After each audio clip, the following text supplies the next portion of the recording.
தமிழ் பஞ்சாங்கம் June 24 2025 ஆனி 10 செவ்வாய்க்கிழமை. நட்சத்திரம் பகல் 12:54 வரை ரோஹிணி, பின்னர் மிருகசீரிடம். திதி மாலை 6:59 வரை சதுர்த்தசி, பின்னர் அமாவாசை. நல்ல நேரம் பகல் 10:30 முதல் 11:30 வரை, மாலை 4:30 முதல் 5:30 வரை.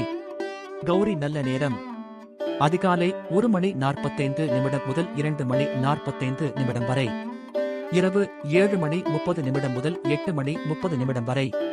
பிரம்ம முகூர்த்தம் அதிகாலை 4:12 முதல் 5 மணி வரை. ராகு காலம் மாலை 3:22 முதல் 4:58 வரை. யமகண்டம் காலை 8:59 முதல் 10:35 வரை. குளிகை பகல் 12:11 முதல் 1:47 வரை. சந்திராஷ்டமம் சுவாதி விசாகம். நன்றி, வணக்கம்.